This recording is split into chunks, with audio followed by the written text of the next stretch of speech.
Hi everyone, welcome to the fifth lecture of accounting fundamentals. अच्छा, इस lecture में हम क्या पढ़ेंगे? इस लेक्चर में हम पढ़ेंगे प्रूडेंस प्रिंसिपल, जिसको हम कंजर्वेटिज्म प्रिंसिपल भी कहते हैं।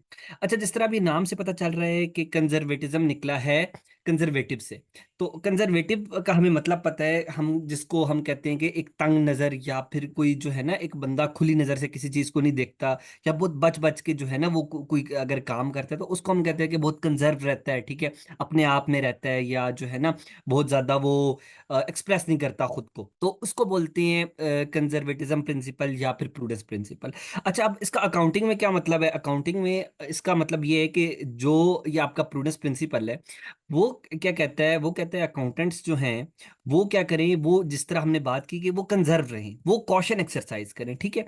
और जब भी उनको कोई ऑप्शन दिया जाए, ठीक है, किसी भी किस्म का ऑप्शन दिया जाए, तो वो हमेशा लीस्ट ऑप्टिमिस्टिक ऑप्शन को फॉलो करें। अच्छा, अब ये जो लीस्ट ऑप्टिमिस्टिक ऑप्शन, ऑब्वियस सी बात है, ऑप्शंस आपके पास तभी आएंगे जब आपको एक चीज सर्टेन नहीं होगी, ठीक है। तो जब भी कोई भी फाइनेंशियल ट्रांजैक्शन हो और उसमें आपको अनसर्टेनिटी हो, तो प्रूडेंस आपको कहता है कि आप जो है ना हमेशा वो वाला ऑप्शन लें कि जो लीस्ट ऑप्टिमिस्टिक हो, यानी कि जिस ऑप्शन के होने के सबसे कम चांसेस हो। या आप इस तरह भी कह सकते हैं कि ये वो ऑप्शन होगा कि जो मिनिमम कम से कम ये चीज होगी, ठीक है। इससे ज्यादा कुछ अच्छा हो सकता है, वो हो सकता है, लेकिन इससे कुछ बुरा नहीं होना चाहिए, ठीक है।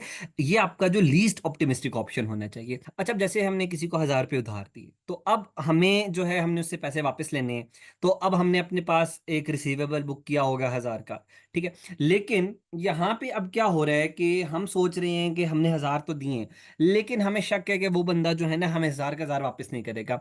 वो हमें $800 वापस कर सकता है, ठीक है। वो हमें $500 वापस कर सकता है, वो हमें $300 वापस कर सकता है, ठीक है।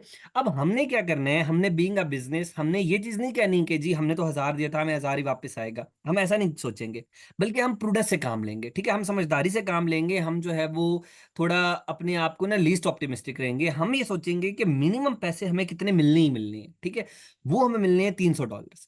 तो हम अब जब हम अपना रिसीवेबल को रिकॉर्ड करेंगे, या जब भी प्रूडेंस के प्रिंसिपल की जरूरत पड़ेगी कि आपने जो है ना आपको कितने पैसे वापस मिलने हैं, ठीक है, जहां पे भी इसका इस्तेमाल होगा, तो वहां हम ये नहीं कहेंगे कि हमें 1,000 वापस मिलेगा।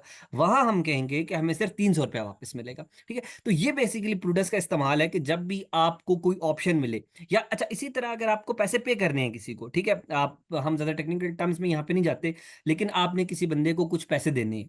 अच्छा, अब आपको 1,000 रुपया भी देना पड़ सकता है, आपको 2,000 भी देना पड़ सकता है, आपको 4,000 भी देना पड़ सकता है, ठीक है। अब यहां पे आपको नुकसान हो रहा है, ठीक है, आप पैसे पे कर रहे हो। अब यहां पे लीस्ट ऑप्टिमिस्टिक ऑप्शन ये नहीं होगा कि आपको 1,000 देने पड़ेंगे। यहां पे लीस्ट ऑप्टिमिस्टिक ऑप्शन होगा कि आपको 4,000 रुपया देना पड़े, ठीक है, क्योंकि उस केस में आपको सबसे ज्यादा नुकसान है।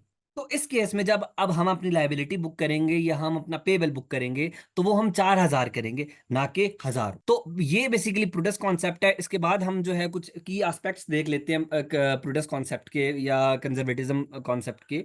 तो इसमें हमें जिस तरह सबसे पहले हमने बात की रिकग्निशन ऑफ लॉसेस। तो वो यही कह रहे हैं कि जब भी आपको कोई पोटेंशियल लॉस का खतरा है, मतलब आपको खदशा है कि आपको फ्यूचर में कोई लॉस होना पड़ सकता है, यानी कि आपके ऊपर फॉर एग्जांपल कोई केस है, तो और आपको लगता है कि आप वो केस हार जाएंगे, तो ऑब्वियसली बात है जब आप केस हारेंगे तो आपको उसको पैसे पे करने पड़ेंगे, ठीक है। तो वो जब पैसे आपने फ्यूचर में पे करने हैं, तो आप वो क्या करें कि आप जैसे ही आपको लगता है कि अब आप वो केस हारने वाले हैं, तो आप उस चीज की लाइबिलिटी अभी से रिकॉर्ड कर लें, ठीक है।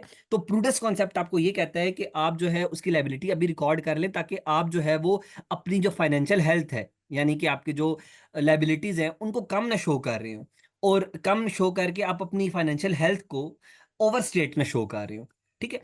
इसी तरह हमारे पास जो रिकग्निशन ऑफ गेन्स है, वो इसकी ऑपोजिट है, कि जिस तरह आपको शक है कि फ्यूचर में आपको कुछ गेन होगा, ठीक है, या आप जो है वो कुछ रेवेन्यूज कमाएंगे, तो अब वो फ्यूचर में काम होना है, ठीक है, वो फायदे की चीज है कि वहां पे आपको प्रूडेंस कहती है कि आप उस चीज को अभी रिकॉर्ड ना करें जब तक कि वो वर्चुअली सर्टन ना हो जाए। वर्चुअल सर्टन का मतलब है कि आपको 95% तक श्योरिटी ना हो जाए कि अब वो चीज़ आपको मिलनी ही मिलनी है, या वो चीज़ आपको रियलाइज होगी ही होगी, तब तक जो है आप उस चीज़ को रिकॉर्ड ना करें।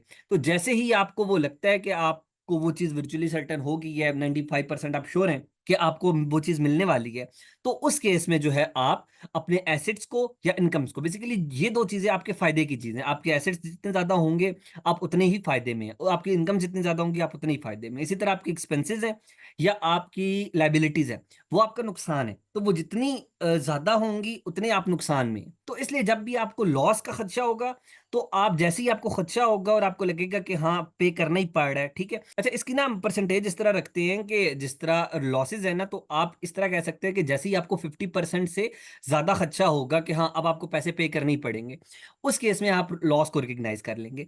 लेकिन जब एसेट्स की बारी आएगी या रेवेन्यूज़ की बारी आएगी, तो उस केस में आप क्या करेंगे? उस केस में जब तक आपको 95% श्योरिटी नहीं होती, क्योंकि ये आपको फ़ायदा हो रहा है, तब तक आप जो है अपना गेन रिकॉर्ड नहीं करेंगे, ठीक है? अच्छा, वो ये कह रहे हैं कि ये बेशक इस वजह से आपको क्या हो रहा है कि आपके जो रिपोर्टेड अर्निंग्स हैं या आपके जो एसेट की वैल्यूज़ है, वो बेशक कम हो रही हैं, ठीक है? इसमें कोई शक नहीं है। लेकिन ये एक रियलिस्टिक और कॉशियस व्यू है आपकी कंपनी की फाइनेंशियल पोज़ीशन का, ठीक है? तो और जो ऑब्वियस सी बात है कि जितना ही आप रियलिस्टिक व्यू देंगे अपने इन्वेस्टर्स को या अपने स्टेक होल्डर्स को, तो उतनी ही वो बेटर डिसीजन मेकिंग कर सकते हैं। अच्छा, इसके बाद ये सिंपल सी बात है कि जो आपका प्रूडेंस कॉन्सेप्ट है, वो फाइनेंशियल स्टेटमेंट्स को मिसलीड होने से बचाता है। मिसलीड कैसे वो हो सकती हैं?